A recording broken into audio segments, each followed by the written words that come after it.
நம்ம வெளிப்படையாக பேசுறதுனால சிஎம் சாரோட மனநிலை இப்போ எப்படி இருக்கும் தெரியுமா? ஏற்கனவே கட்சிக்காரங்க தொல்லை தாங்க முடியல, தூங்க விட மாட்டேறாங்க. இந்த விஜயம் தூங்க விட மாட்டான். நம்ம பாட்டுக்கு ஹைவேல சைக்கிளில் சோலாவா போலான்னு நினைச்சோம். இவன் நாடானா மக்கள் சக்தியோட வந்துட்டு இருக்கான். இவன் தான் கேள்வி கேட்கறான்னு பார்த்தா மக்களையும் கேள்வி கேட்க வைக்கிறான்.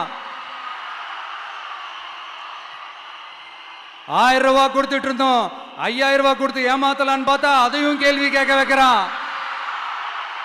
விசில் சத்தம் வேற விண்ண முட்டுது. கூட்டணி கட்சிகள் தொல்லை வேற தாங்க முடியல. இவன் பண்ற பிரச்சாரத்தையாத்த முடக்கலான்னு பார்த்தா அப்பவும் மக்கள் அவன் பின்னாடி தான் நிக்கிறாங்க.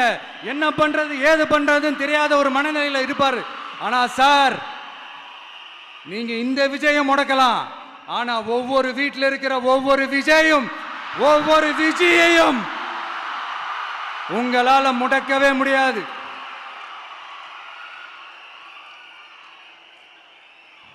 அவங்களாம் ஆல்ரெடி பிரச்சாரத்தை ஸ்டார்ட் பண்ணிட்டாங்க சார். வீட்லயே குடும்பமா இறங்குவாங்க பாருங்க பிரச்சாரத்துக்கு.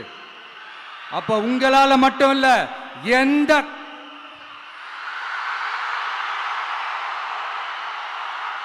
யாராலையும் தடுக்க முடியாது.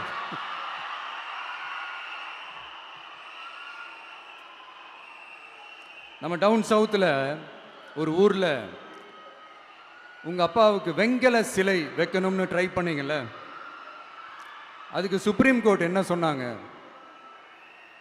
மக்களோட பணத்தில் யாருக்கு புகழ் பாட பார்க்குறீங்க அப்படின்னு கேட்டாங்கல்ல.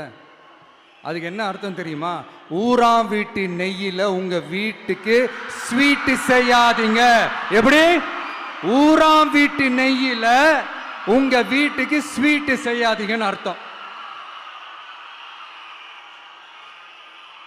மக்களோட ஒரு அடிப்படை வாழ்வாதாரத்துக்கு ஏதாவது பிரச்சனைக்குன்னு கேட்டா நிதி சுமைன்னு சொல்றீங்க. செலை வைக்கிறதுக்கு மட்டும் எங்கிருந்து சார் காசு வருது?